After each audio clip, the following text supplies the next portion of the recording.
అక్రమ సంబంధం పెట్టుకుని చిత్రహింసలకు గురి చేస్తున్నాడని ఓ వివాహిత గురువారం భూపాలపల్లి జిల్లా కేంద్రంలోని సుభాష్ కాలనీలోని భర్త ఇంటి ముందు కూతురుతో కలిసి బైఠాయించి నిరసన వ్యక్తం చేస్తున్నారు. ఈ సందర్భంగా బాధిత మహిళ మాట్లాడుతూ పట్టణానికి చెందిన అల్లి సంతోష్తో 2017లో వివాహం జరగ్గా 8 సంవత్సరాలకు కూతురు పుట్టిందని తెలిపారు. అయితే పాప పుట్టినప్పటి నుంచి తనని తీవ్రంగా చిత్రహింసలకు గురి చేస్తున్నారని బాధితురాలు వాపోయారు.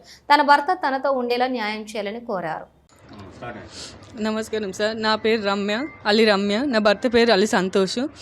నాకు 2017లో పెళ్ళయింది. 9 సంవత్సరాలు అవుతుంది. నాకు ఒక బిడ్డ ఉంది, 8 సంవత్సరాల బిడ్డ ఉంది.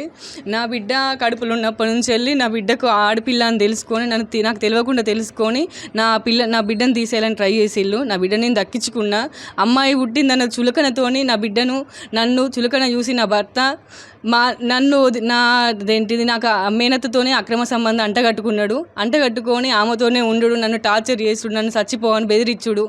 ఆమెతోనే ఉండి ఆమె మోజులో పడి నా బిడ్డకు చెవులు కుట్టించింది. ధ్యాస కూడా లేకుండా చెవులు కూడా కుట్టించుకోలేదు. నేను ఇప్పుడు మా తల్లిగారి ఇంటికాడికి నా ఆత్మరక్షణ కోసం నేను వెళ్ళడం, నాకు 2019లో నాకు కౌన్సిలింగ్ కూడా జరిగింది. నన్ను ఆమెతో ఉండుకుంటూ నా మీద మనసు లేక నన్ను చున్నీ వేసి ఉరి కూడా వేసిండు. ఉరి ఊసినా నేను నా బిడ్డ కోసం తట్టుకున్నా, బయటపడ్డా. నేను ఎన్ని చేసినా కూడా నా భర్త నాకు కావాలి, నాకు ఒక బిడ్డ ఉంది, నా బిడ్డకు తండ్రి ఉండాలని ఒక ఉద్దేశంతో నేను గిన్ని అయినా భరించుకుంటూ వచ్చిన. అదేంటి నా ఆత్మరక్షణ కోసం నేను కౌన్సిలింగ్ జరిగిన. ఇప్పుడు అంతకుముందు కూడా ప్రెస్ మీట్ పెట్టుకున్నాక నన్ను చదువుకుంటా అని వచ్చినాక మళ్ళీ నాకు బాండ్ పేపర్ మీద విడాకులు కావాలనేసి విడాకుల కాగితం కూడా రాసిచ్చినా కూడా నేను మళ్ళీ కౌన్సిలింగ్ జరిగింది. మాకు కౌన్సిలింగ్ జరిగినాక మళ్ళీ కాపురానికి వచ్చినాక ఆమెతో నేను ఉంటా, నాకు నువ్వు అవసరం లేదు, నేను నీతో సంసారం చేయలేను, నాకు నా వాళ్ళకు ఫ్రెండ్స్ సపోర్ట్ ఉంది సార్. ఫ్రెండ్స్తో తాగుడు తినుడు, నైట్ వాళ్ళని తీసుకొచ్చి నేను నీతో సంసారం చేయను, నువ్వు వాళ్ళతో చేస్తావో సెలెక్ట్ చేసుకో అంటున్నాడు. నన్ను ఆ రకంగా కూడా టార్చర్ చేసాడు.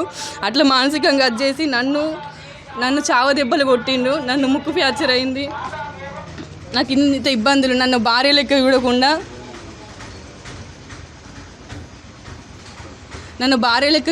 నన్ను పడుకున్న దాన్ని కాలు నలుపుడు, ఆగమాగం చేసి మీద పడి కొరుకుడు అట్లా చేసిండు. మా డాడీని కూడా కొట్టిండు.